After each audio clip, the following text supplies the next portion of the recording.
I have sat in this chair for 31 years, and I have never once believed it to be a comfortable one.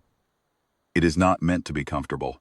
The conclave hall of final designations was built during the first expansion period, when the Kelvari were still learning what kind of body they had created and what kind of weight it would eventually be asked to carry. The founders understood, I think, that the work done inside these walls should not be done in comfort, that a designator who sat easily and breathed easily would sign papers easily, and that papers signed easily in this chamber tend to carry consequences that outlast the ease by several centuries.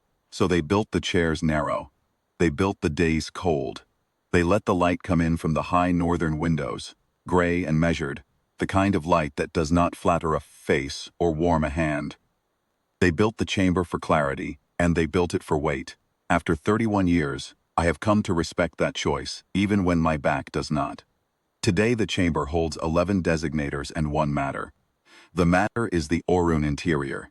I will set down what I know about the Oruun interior before I set down what happened in the chamber, because the chamber's proceedings will not mean anything without the former, and because I have found in my years of this work that the most dangerous things a record can do is assume its reader already understands the shape of the problem. We have assumed that before. We have assumed that the next civilization to open our archives would come to the record already knowing what we knew, already carrying the weight we were carrying. And we have been wrong about that assumption in ways that have cost species their names, so I will not assume. The Oruun interior is a region of approximately 47 light-years in cross-section, located along the outer edge of what we call the Rethani Drift. It is not a nebula. It is not a debris field. It is not a stellar nursery or a black hole shadow, or any of the other designations we use for regions where navigation is difficult and sensors are unreliable. The Oruun interior has none of those characteristics. Its stars are stable. Its dust density is unremarkable. Its electromagnetic profile, when measured from outside the boundary coordinate, is in every way consistent with a standard sector of navigable space. There is nothing about its exterior presentation that would cause a cautious navigator to hesitate. This is the first thing we have found useful to record about it, that it does not look dangerous from the outside. The boundary coordinate is a specific point in space, not a line, not a threshold visible on any instrument. It is defined entirely by what happens there. Vessels that cross it stop transmitting. We know the coordinate because we have sent enough vessels to triangulate where the transmissions end, and the coordinate is consistent to within a margin of error that our instruments cannot improve upon. The transmissions do not degrade. They do not cut out through static or collision damage or drive failure. They simply stop in the middle of a sentence, in the middle of a word, the coordinate. And the vessels do not return. This has been true for 412 years. It was not always our knowledge to carry. The Oruun interior was first identified as anomalous by the Sevahari collective, who were the dominant cartographic civilization in this region before the Kelvari conclave was formed. The Sevahari called it the interior because they could not determine whether it had an interior, whether the space beyond the boundary coordinate, genuinely space at all, or something that merely occupied the same position on the charts. They sent 11 probes. 7 stopped transmitting at the boundary coordinate. 4 returned without data, their recording systems intact but blank, as though they had passed through a region where there was simply nothing to record.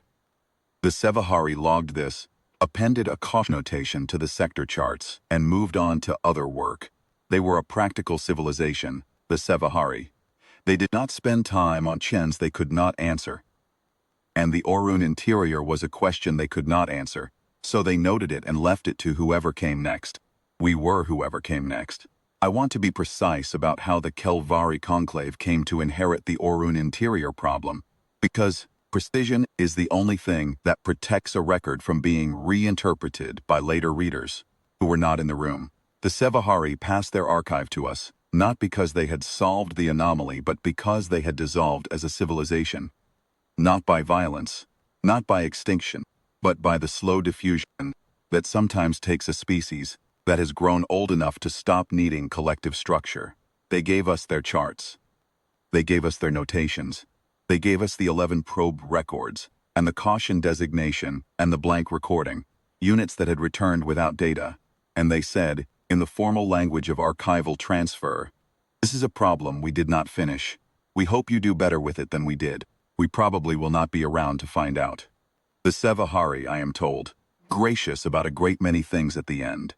The Conclave's first action with the Oruun interior, 40 years after the transfer, to commission a mapping expedition. This was not considered a reckless decision at the time.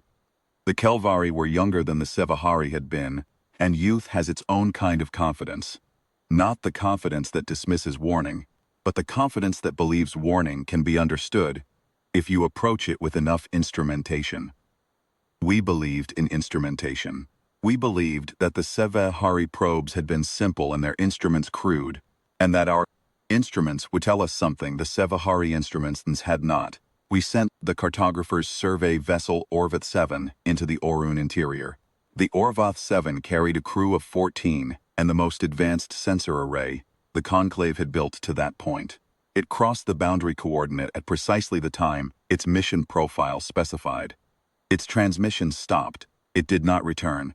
We waited 3 years, which was the maximum mission duration the Orvath 7 had been provisioned for. The waiting has its own kind of weight in a record like this, and I want to name it. 3 years of checking the transmission registers every standard day, of adjusting the receiver arrays to account for every plausible form of signal degradation, of building and discarding hypotheses about what might have delayed them. The Orvath 7's crew were not the first people we had lost in this work, and they were not the last, but they were the first we had lost in the Oruun interior. And there is a particular quality to the first loss in a new category of problem. Then we logged the loss and began the process of determining what we would do next. What we did next, over the following 3 centuries, send 17 more expeditions into the Oruun interior. I will not recount each of them in detail here, though the full records are available in the archive, and I would encourage anyone who inherits this document to read them. What I will say is that the pattern held, without exception and without variation of any meaningful kind. Vessels crossed the boundary coordinate and stopped transmitting. Vessels did not return. The crews varied: small crews, large crews, automated vessels with no crew at all, deep-range probes the size of a closed fist built to transmit on frequencies nothing should be able to block. Sent vessels with enhanced shielding on the theory that interference at the coordinate might be electromagnetic in origin. Sent vessels with redundant transmission arrays on the theory that the primary array might be failing at some threshold.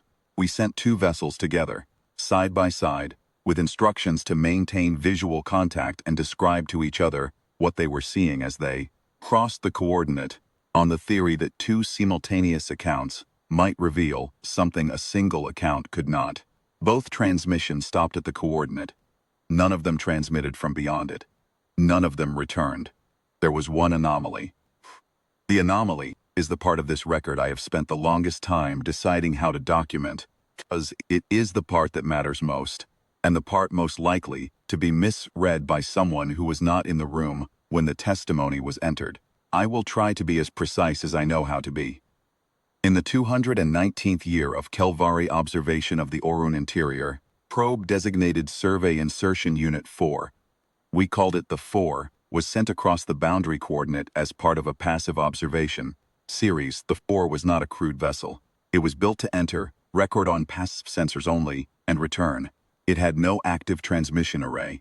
It was designed to go in silent, see what it could see, and come back. The logic was that if something at the boundary coordinate was responding to transmission signals, interrupting them, suppressing them, or in some way reacting to them, a silent probe might behave differently. Probe that made no noise might not be noticed. I should note that this logic, in retrospect, reflects what we did not yet understand about the Oruun interior. The assumption that something at the coordinate was responding to our transmissions implies that there was something there that could respond. We had not yet decided whether that was the right frame. We had not yet decided many things. This was 219 years into our observation, and we were still in the phase of our engagement with the interior where we believed that an ingenious enough approach would eventually yield a result. The 4 was one of those ingenious approaches. The 4 crossed the boundary coordinate and did not return. We logged the loss. Then, 11 days later, the 4 returned. I want to be precise about what I mean when I say returned. The 4 was found adrift approximately 4,000 kilometers from the boundary coordinate, on the exterior side. It was not transmitting. It was not maneuvering. Its drive was not producing thrust. Its internal systems, when we recovered it and connected a diagnostic interface, intact. Its power cells were depleted to a level consistent with approximately 9 to 11 hours of operation, though it had been gone for 11 days. Its passive recording systems had recorded 11 seconds of data. I should note the power cell discrepancy, because I have found that it is the detail most often glossed over in summary accounts of the 4's recovery, and it is the detail I find most significant. The 4 was provisioned for a 30-day mission. Its power cells, when recovered, showed depletion consistent with 9 to 11 hours of use. 11 days had elapsed since it crossed the boundary coordinate. There is no explanation in our analysis that accounts for this. No hypothesis about power drain. No theory about the interior's effect on cell chemistry. No model that produces 11 days of elapsed time and 9 hours of power consumption and arrives at a result that does not require the 11 days to have been, for the 4, in some meaningful sense, less than 9 hours. Our analysts worked on this for 4 years. The result they produced is in the archive. It is not reassuring. We have never released the data in full. To say this clearly, so the record is unambiguous. The Calvary Conclave received 11 seconds of passive sensor recording from the interior, of the Oruun interior, and we did not release that data in full, and I was involved in the decision not to release it, and I believe we made the right decision. I will explain why, and I will describe what the data contained in terms I consider safe to put in an archival record without creating the kind of distress that causes poor decisions. The data from the 4's 11 seconds of recording contained imagery. The Oruun interior, at the location where the 4 had been when it was recording, did not look like space. I do not mean it looked like a nebula or an anomaly or a storm front. I mean that what the sensors recorded at that location did not correspond to any environment our categorization systems were able to classify. The systems attempted classification for 6 days before generating a result, and the result was environment type unknown, possible spatial topology distortion, no reference class. I will not describe the imagery in more detail than this in an archival document, not because I am hiding the truth of it, but because I have found, in the work of this chamber, that descriptions of things that have no reference class tend to function differently in an archive than descriptions of things that do. A record that describes a nebula is a record about a nebula. A record that describes something that has no reference class becomes, in the hands of a future reader, an invitation. It becomes a thing to be tested against, challenge issued backward through time to whoever reads it next. I have watched this happen with other sensitive records. Records that described anomalies in careful, accurate detail, and thereby gave the next reader exactly enough information to believe they understood the problem well enough, approach it differently. The 4's data is not something I will give the next reader that kind of access to. Not in this document. What I will say is about the 4's data, and what I entered formally into the chamber testimony today, is this.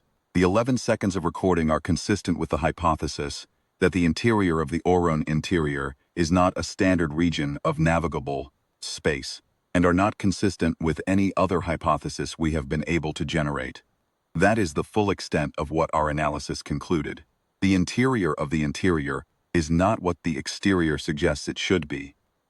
Whatever is on the other side of the boundary coordinate, it is not the continuation of the Rathani drift. There is one other thing I entered into the record, and I will enter it here as well. The Oruun interior shares a border with human space. I want to be careful about how I say this, because the relationship between the Oruun interior and human space is one of the questions the conclave has spent considerable time examining, and I do not want the examination to become the conclusion. The Oruun interior is adjacent to what we formally designate as the human exclusion perimeter, The boundary that the Kelvari conclave, in its current designation, has marked around the systems occupied by the species known on our charts as Terran-class Homo sapiens. That boundary was established not by the Kelvari but by the accumulated consensus of every cartographic civilization that has operated in this region for the last 12,000 years. Every civilization, the Sevahari, the Drassic outer margin, the Athori continuance, species whose names we remember, and species whose names we have only in fragments. All of them drew the boundary. All of them marked the human systems as excluded. None of them, in any record we have been able to locate, offered a formal explanation of why they drew the line. The line stayed. Each successive civilization that arrived in this region looked at the line, looked at the record of the line's age and the unanimity of its maintenance, and drew the line again in their own notation. The human systems are not discussed in detail in this record because they are not the subject of this record. They are noted because they are adjacent. Because the Oruun interior sits between navigable space and the human exclusion perimeter, and because we have now spent 412 years unable to chart the interior.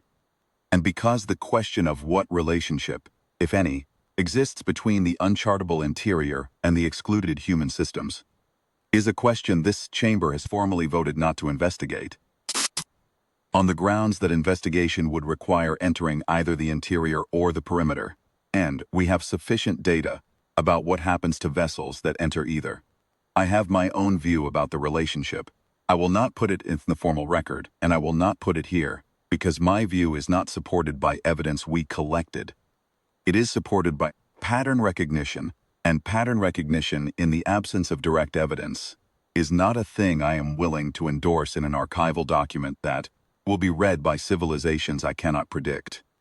What I will say is that the pattern is there, and that I believe whoever inherits this record will see it without my help.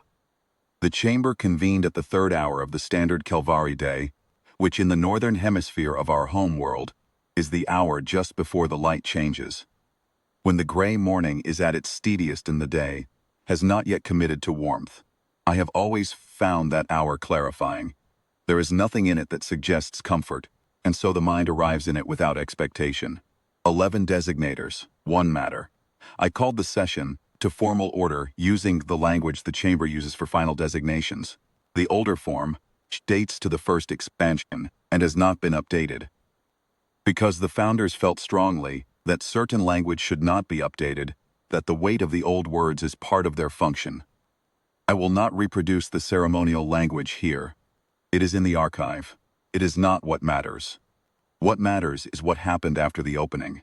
The first testimony entered into the record was the cartographic summary, the full history of Kelvari engagement with the Oruun interior, Sefahari transfer to the present day. Designator 3rd ranks, Soval Theron read the summary.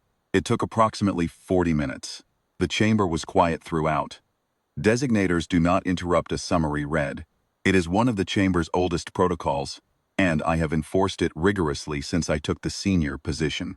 Because I have found that the impulse to interrupt a summary is almost always an impulse to argue before the argument is available to you. You want to challenge a detail before you have heard all the details, and the detail you wanted to challenge turns out not to matter as much as the detail 3 paragraphs later that you would have missed. Soval Theron read well. She has a voice that does not reach for effect, and summary testimony benefits from that. A voice that performs the weight of what it's reading does the reader's interpretive work for them. A voice that does not perform gives the listener the material, and lets the material do its own work. The material, in this case, did not require assistance. When the summary was complete, I opened the floor to enter testimony.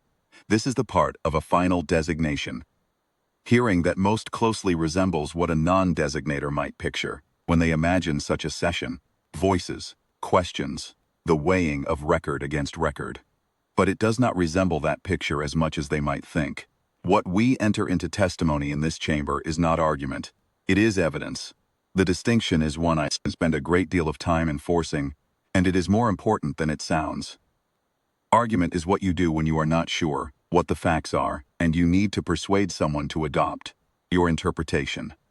Evidence is what you enter when you are sure what the facts are, and you need to be certain they are formally on record before. In the case of the Oruun interior, we were sure about the facts. We had been sure about the facts for a very long time.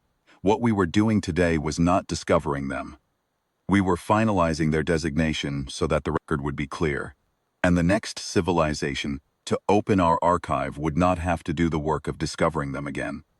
Every civilization that has done this work has, eventually, arrived at the same conclusion. I was not here to rederive the conclusion. I was here to make sure the conclusion was in the right drawer, under the right label, legible to whoever opens that drawer next. This is what final designations are for. Designator, second rank Uvith Karan, entered the first piece of testimony, the mission records for all 17 Kelvari expeditions into the Oruun interior, including the complete transmission logs, up to the boundary coordinate for each. I want to note something about these transmission logs, because I think it is relevant, and because I want it on record. The transmissions from the 17 expeditions do not suggest that the crews or the automated systems experienced anything alarming before the transmissions stopped. The logs do not contain distress signals. They do not contain elevated communication rates or unusual queries to the mission profiles. They do not contain the kind of language that appears in logs when a crew senses something wrong. The checking and rechecking, the slightly higher frequency of status reports, the questions that start appearing in the routine traffic as a crew tries to articulate something they cannot quite name, none of that. They contain, up to the last log second, exactly what you would expect from a vessel conducting its assigned mission in a region that has not yet given it a reason to behave differently. The final transmissions are, in every case, calm. I find this more troubling than I would find distress signals. Distress signals would tell us something had happened that the crew recognized as dangerous. Calm transmissions tell us only that whatever happened at the boundary coordinate, it happened fast enough that the crew did not have time to categorize it as something to be alarmed about.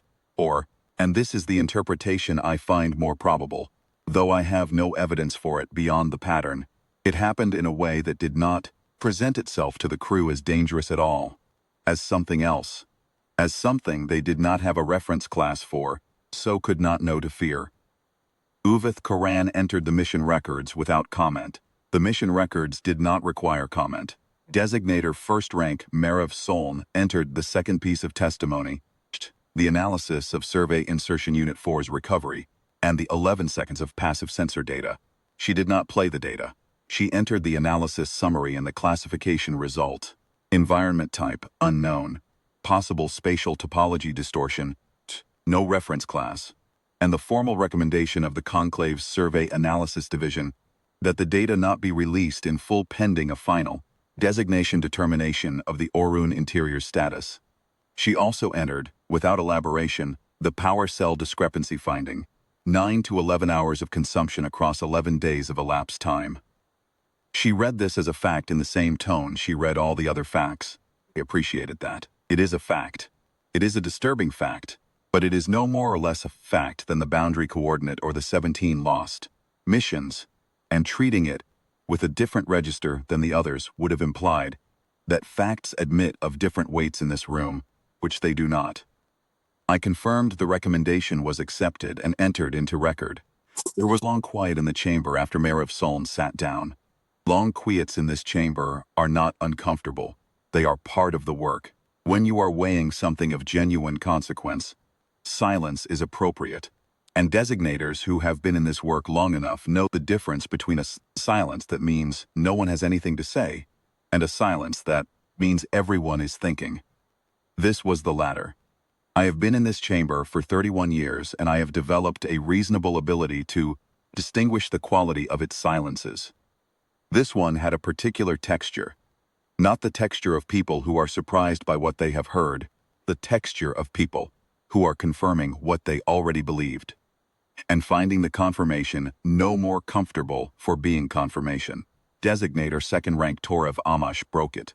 He is the youngest designator currently sitting, 38 years. And I have found over the time he has been with us that he has the useful quality of saying plainly what the rest of the chamber is thinking, but has not yet put into words. This quality is valuable in a junior designator and occasionally exasperating in a senior one, but at 38 it is a virtue, and I try to treat it as such, he said. The question of the border, I said. Entered, he said. I want to enter into the record a formal acknowledgement of the geographic relationship between the Oruun interior and the human exclusion perimeter, not as speculation about causation, as cartographic fact. The interior and the perimeter share a border of approximately 19 light-years. I said, so acknowledged. The cartographic fact is entered, Torev Amash said. I want to also enter into the record the duration of the human exclusion perimeter's existence as a formal designation, I said. 12,314 years, as of this session, he said. And the Oruun interior's anomalous status, the earliest Sevahari notation, I said. 412 years of Kelvari observation. Sevahari notation adds a further 170 years of caution designation before transfer. Torev Amash was quiet for a moment. He was looking at his notes, or appearing to look at his notes, in the way that people look at notes when they are organizing a thought they already have. Then he said, so the interior predates our observation of it. The Sevahari noticed it before us. Their notation suggests it was already in its current state when they first observed it, I said. Their notation suggests that, yes, he said, and the human exclusion perimeter predates the Sevahari notation by more than 12,000 years, I said. That is accurate, he said. I have no further testimony to enter. He sat down. The chamber was quiet again. I let it be quiet.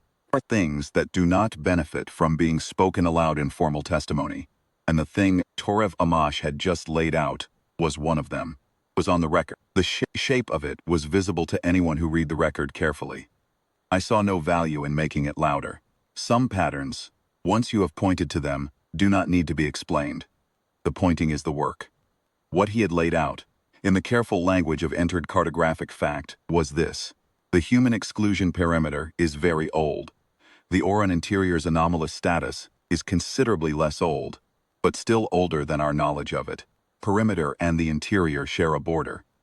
The interior has, for as long as anyone has observed it, resisted mapping, not in the way that difficult terrain resists mapping, but in the way that something resists mapping when the instruments you bring to the problem are not sufficient to describe what they are measuring. Perimeter has, for far longer, been maintained by the accumulated consensus of every cartographic civilization that has ever operated in this region, not by force, not by edict, but by the kind of consensus that forms when a sufficient number of independent civilizations independently arrive at the same conclusion about a thing. The conclusion is, do not go there. The relationship between these two facts is not something the Kelvari conclave has formally investigated. It is not something we voted to formally investigate, because investigation would require crossing one border or the other, and we have sufficient data. But it is a relationship that exists in the record quietly, in the gap between two cartographic facts that sit side by side without comment. I have my view. I have had my view for a long time. I will not put it in the record.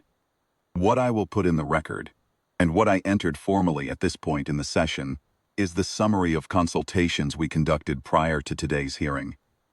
In the 3 years preceding this session, I personally contacted 12 civilizations that have been operating in this region for longer than the Kelvari conclave. I asked each of them the same question.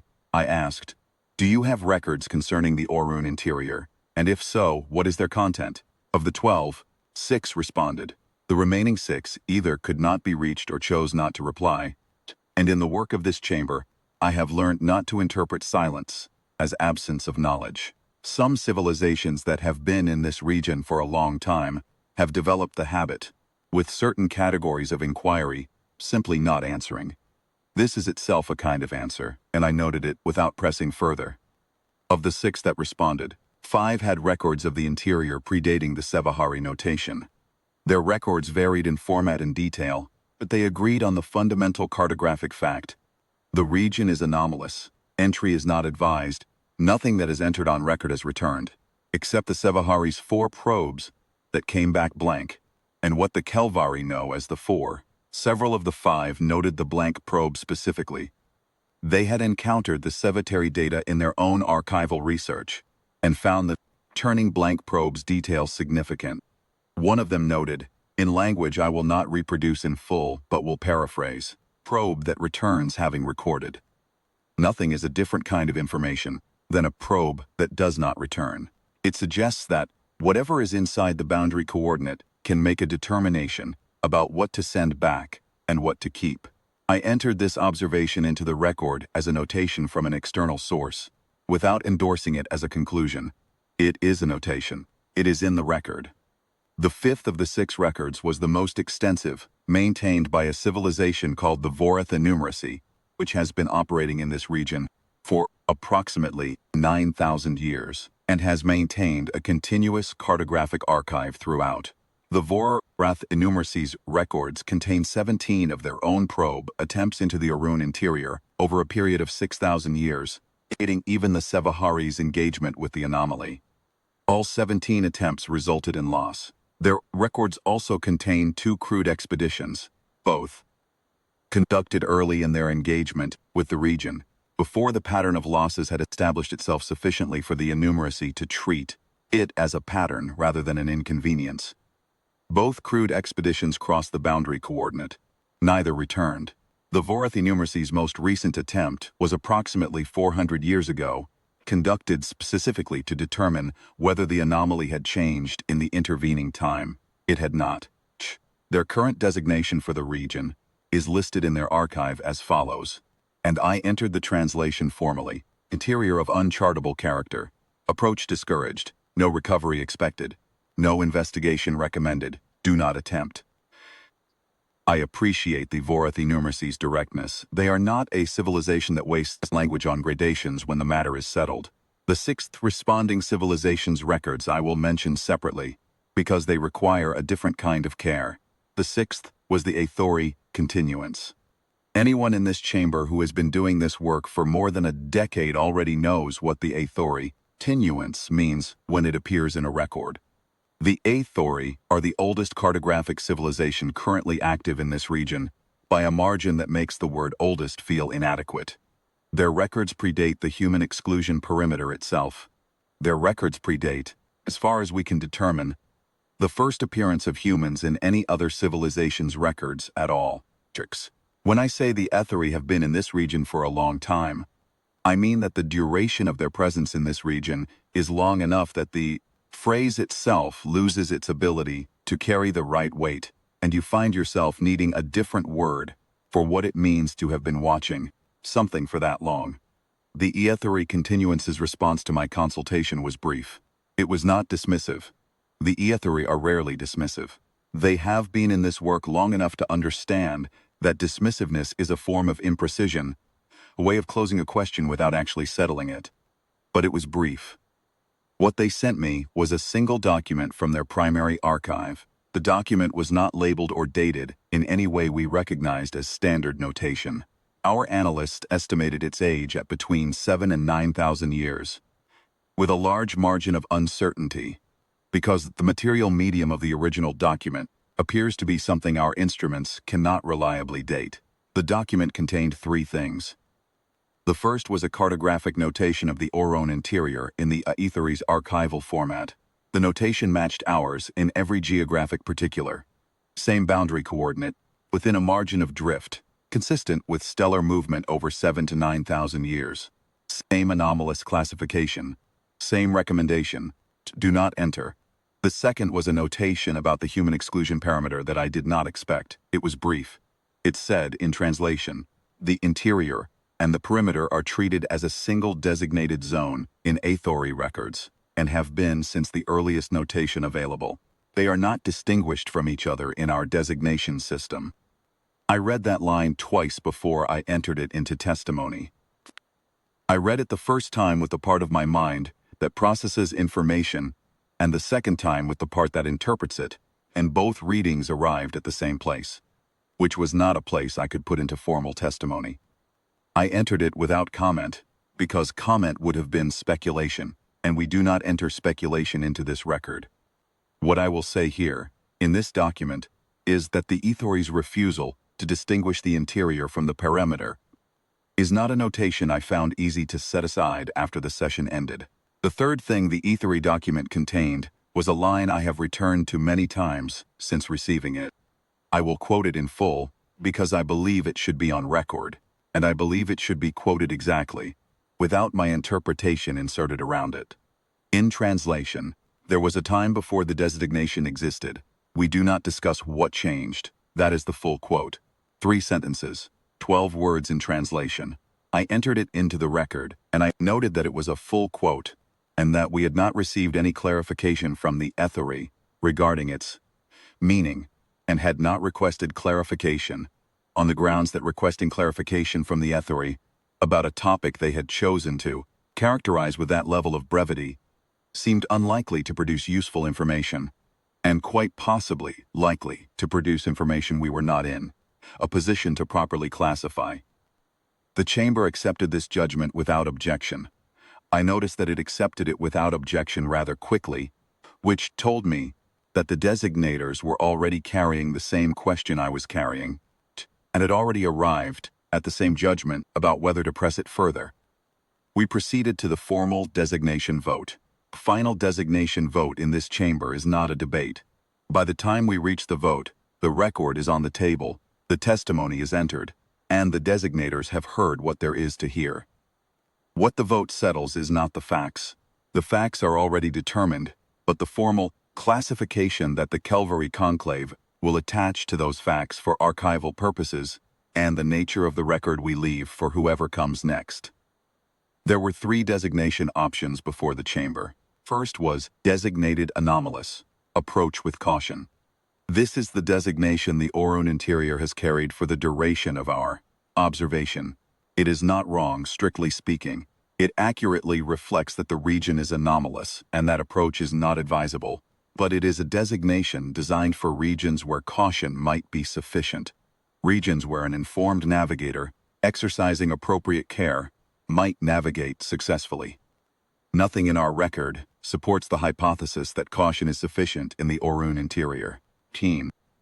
Caution has been exercised by every civilization that has engaged with the anomaly for the last several hundred years.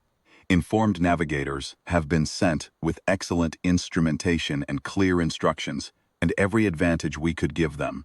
The designation approach with caution is not false, but it implies a possibility that our data does not support, and an archive that implies a false possibility is worse than useless. It is an invitation dressed as a caution. The second was designated restricted. No entry authorized. This is a stronger designation, and it carries enforcement weight. Other Calvary recognized civilizations are formally requested to comply with the designation, and Calvary vessels are prohibited from crossing the boundary coordinate without specific conclave authorization. The record shows we have been operating under an informal version of this standard for some time. Formalizing it would be accurate, but would not fully reflect the scope of what our data shows. Designation restricted is appropriate for regions where the danger is understood and bounded. The Oruun interior's danger is understood but not bounded, and the distinction matters. The third was designated closed, final. This is the designation reserved for regions from which no useful additional information is expected to be obtained. Further investigation is formally assessed as providing no likely benefit at a cost. The conclave considers acceptable. It is the rarest of our formal designations. In 31 years, I have voted on a final designation 3 times before today. The first 2 involved regions where the danger was clear, and the cost of investigation was equally clear, and the calculation was not close. The third was a harder case. A region where I believed we were giving up more than we had confirmed, where I suspected there was information on the other side of the boundary that we might have recovered if we had been willing to pay the price of. I voted final anyway because the price was too high and the probability of recovery too low, and because I had learned by then that the feeling of possibly leaving something behind is not a sufficient reason to send people into a place that does not return them. It means we know what we know, we have decided we know enough, and we are formally choosing to stop trying to know more. It is not a designation made lightly.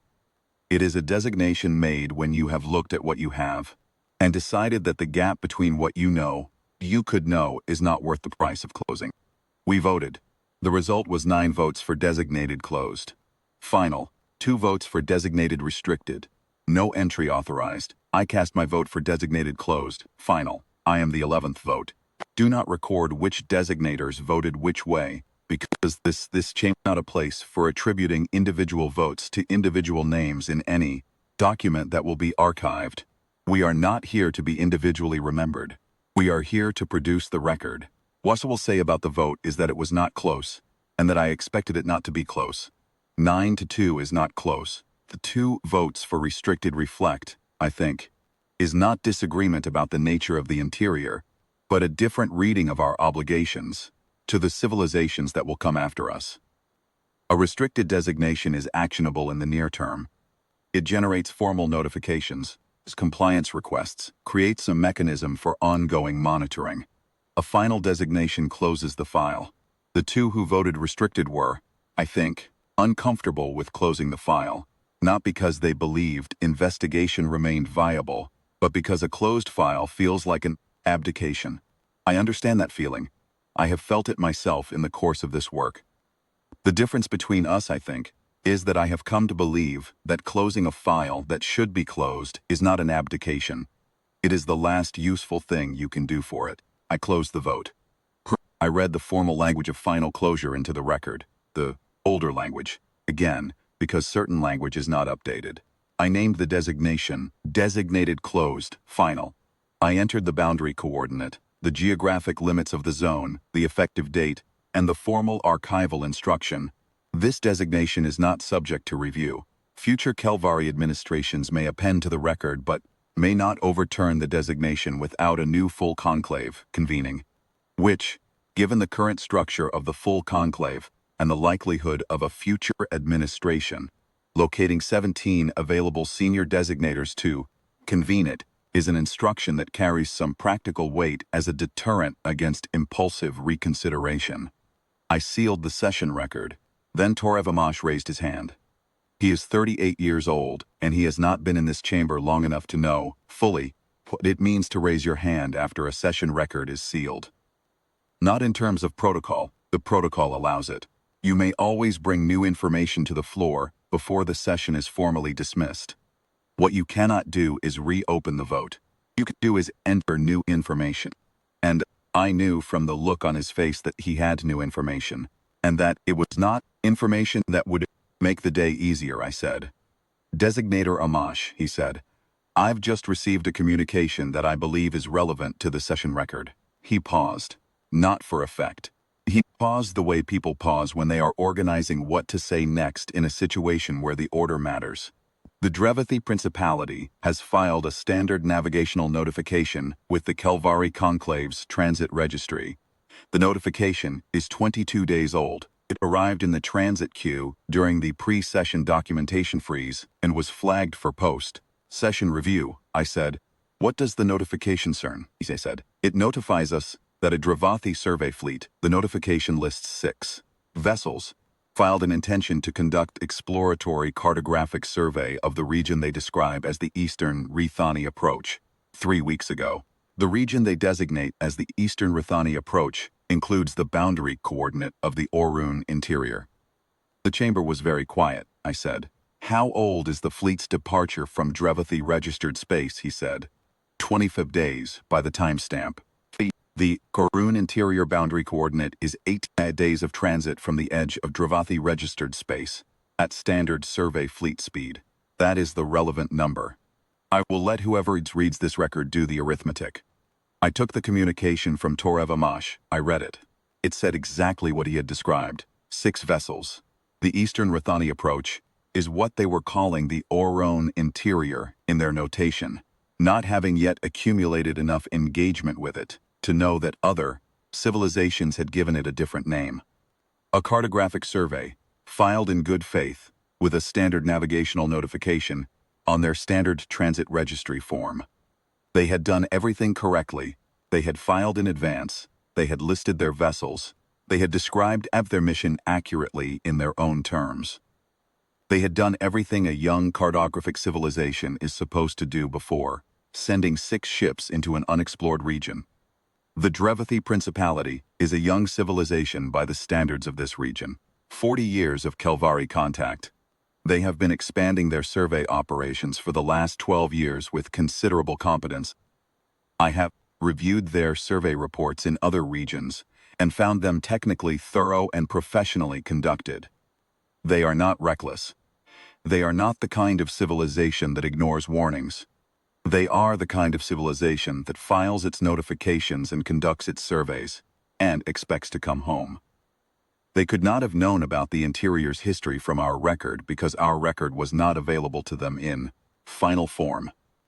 They may have had access to the Sevahari caution notation if they have been doing thorough archival research, but the Sevahari notation is listed as a legacy designation, and legacy designations are often deprioritized in survey planning assessments in favor of more recent data. They could not have known. This is the thing I turned over in my mind while the chamber waited for me to speak. They could not have known, and they had gone anyway, and they had been in transit for 25 days, which meant that, if their fleet was maintaining standard survey speed, they had likely crossed the boundary coordinate 7 days ago. 7 days. In the interior. I thought about the 4, recovered after 11 days, power cells depleted to 9 hours of use. I thought about what the Vorathi numeracy's notation said, no recovery expected. I thought about 17 Kelvfree missions and their calm, final transmissions. I thought about what calm means when it is the last thing you record. I set the communication on the table. I looked at it for a moment. Then I picked it up and folded it. I said to the chamber, the session is formally dismissed. The designation is recorded as voted. The archive is sealed. The designators stood. They filed out in the order the protocol specifies, senior to junior, and when they were gone, I remained in the chair for a time. My back was informing me, as it does toward the end of long sessions, that the chair's narrowness was not merely a philosophical statement. I acknowledged this and remained in the chair anyway. The communication sat on the table in front of me. I thought about the right thing to do with it. The right thing, procedurally, is to enter it into the session addendum. New information received at close of session. Logged, no action taken. Pending a follow-up review at the next scheduled session. This is what the protocol specifies. This is what I have done in similar situations before. This is what the record is for. To carry information forward in a form that the next reader can act on, even if the current reader cannot. Thought about the Drevathi fleet. 6 vessels. Competent surveyors. A young civilization in the middle of its expansion, doing exactly what a young civilization in the middle of its expansion is supposed to do. Pushing the frontier of the known, sending capable people into the unknown with good instruments and a well-filed navigational notification, and every reason to expect that the instruments will tell them something useful. I thought about the boundary coordinate and the 7 days elapsed since they had likely crossed it. I thought about what our 17 expedition logs look like from the outside. Calm transmissions, regular check-ins, the ordinary cadence of a mission that has not yet found a reason to change its behavior. I thought about what the calm logs meant, and what the speed of whatever happens there means about the experience of the people who were in it when it happened. I thought about what the Athuri had written. There was a time before the designation existed. We do not discuss what changed. I sat in the chair for a long time after the other designators had gone. The light from the northern windows had moved. When I had arrived that morning, it was the steady gray of early hours. Now it had shifted to the kind of afternoon light that comes through high. Windows at an angle, still gray but warmer, carrying a different quality of attention. The light that comes when the day has made most of its decisions and is settling toward its conclusions. I found myself looking at the dust moving in the light. The chamber was very still. I gathered my materials. I took the communication from the table. I put it in my pocket. I do not know whether that was the right decision. I know that I made it. I know that I have, in the course of this work, made decisions I could defend, and decisions I could not fully defend, and a handful of decisions I have continued to carry for years afterward, turning them over at intervals, testing whether they change in the turning. The communication is now one of those. I will turn it over. I do not expect it to change. What I know is this. The Dravathi fleet is either approaching the boundary coordinate, or crossed it 7 days ago, or is somewhere in the interior having crossed it 7 days ago. Any communication from us would require 9 days to reach Dravathi registered space, and then additional time to reach the fleet itself. If the fleet is in a location where it can receive communications, transit time makes any communication we could send academic. The designation is final. The record is sealed. There are no more expeditions to send, and sending a warning to a fleet that is already 7 days past the boundary coordinate is a different kind of action than it would have been before they crossed it. I have my reasons for putting the communication in my pocket, rather than entering it into the session addendum immediately. I will log it at the next scheduled administrative review, in the ordinary way, as new information received at close of session. This is what the protocol specifies. By then, whatever is going to happen will have happened, and the log will carry what it will carry. The designation requires no review. I think about the Dravathi fleet sometimes, in the days since the session.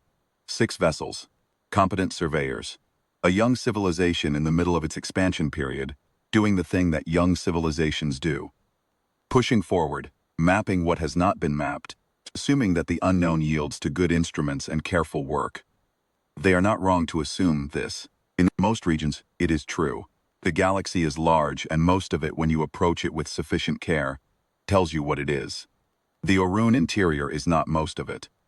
What I find myself returning to, in the days since the session, is the question I entered into this document earlier.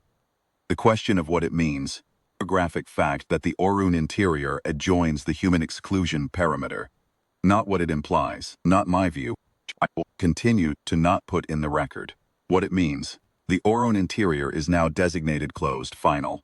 The human exclusion perimeter has been a closed zone for 12,000 years. They share a border of 19 light years. They have shared that border for longer than we have been watching, and for longer than the Sevahari were watching before us, reasons that the Aethori, continuance, who were watching before any of us, describes as predating their own earliest notation. The Aethori's document said, "We do not discuss what changed, not we do not know, not we cannot say, we do not discuss."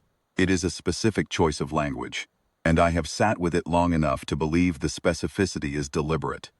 The Aethori know what changed. They chose not to pass that knowledge on, in this document. They chose to pass on the designation, the coordinate, the instruction. They chose to leave the rest in the gap between the cartographic facts, available to any reader patient and careful enough to find it. I find myself thinking they were right to make that choice. Not for the reasons I originally thought when I read the line for the first time. I first read it as evasion, as the kind of thing an old civilization says when it wants to imply knowledge without being responsible for the consequences of transmitting it. I have come to read it differently. I think the Aethori made a decision at some point that is not unlike the decision this chamber made today. A final designation, a sealed record, a choice to stop trying to know more, because the price of knowing more is not one you are willing to have the next civilization pay on your behalf. There are things that are on the record and things that should not be. The Aethori understood this. I believe I understand it now in a way I did not fully understand it before this session. The session is over. The record is sealed. The designation is final. I turned off the lights in the conclave hall of final designations as I left, because someone has to, and there was no one else in the building. The corridor outside was dark. The night had come in while I was sitting with the communication, and the building's exterior sensors had registered the drop in ambient light and dimmed the common spaces accordingly. There was one light still on at the far end of the corridor. The light above the archive access door, which stays on regardless of time or occupancy, because the founders decided the archive light should never go out. It was the only warm thing in the corridor. I walked toward it and then past it, for the exit. The archive light stayed on behind me. It will stay on when I am gone. It will stay on when the next senior designator sits in the narrow chair and opens the next matter. It will stay on if some future administration convenes a full conclave and votes to append to the Oruun interior record, which they are permitted to do, and which will change nothing that matters. The designation is final. The archive light does not go out. The archive is sealed. The designation is final. Nothing that entered has returned.